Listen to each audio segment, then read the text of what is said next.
Soil biology is understood now as the third leg of the stool of soil management. So we were really good at managing soil chemistry, we're pretty good at managing soil physics.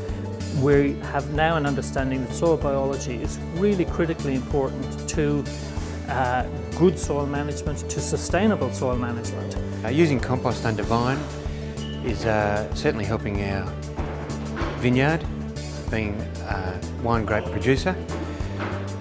The aim of the game is quality wine grapes, so I think that increasing the biodiversity in the soil, everything goes back to the soil. So if we can improve our soils, we can also improve the quality of our wine grapes. The research has shown so far that compost improves grape quality and even wine quality. Compost under Vine is a 3-year project that has been run by the Phillip Westernport Cash Management Authority.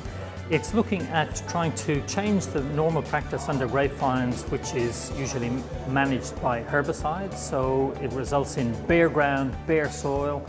When we bare the soil seals, it stops functioning, it stops letting water in, plant roots have difficulty growing. So when we put compost under the vine, we're protecting the surface of the soil.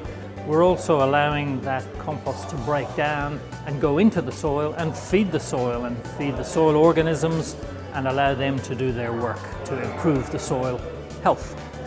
Well, we found indeed after 3 years that the soils are responding to the compost, are changing. They're becoming darker as the organic material breaks down and moves into the soil. The abundance of soil life is increasing, and the infiltration into the soil and the drainage in the soil is also improving. With this kind of work, it's really important to have at least 3 or 5 years of work.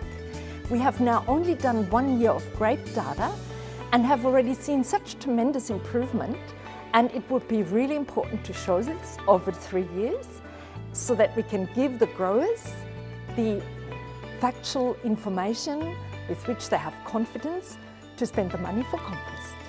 Absolutely, research like this into the compost is extremely valuable just to make people see that you don't have to use salt fertilisers, that there is alternatives and you can get just as good a result with compost.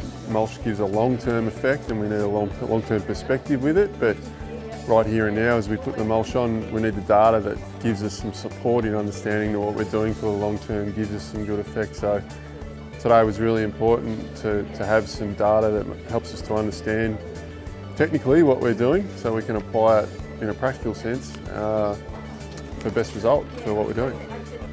We see some reduction in fungicides. I mean, the vines are, I think, healthier, therefore have a natural resistance to some fungal attack, but nevertheless we use a preventative spray program. The secret is feeding the soil, and feeding the soil with organic matter is exactly what the soil needs.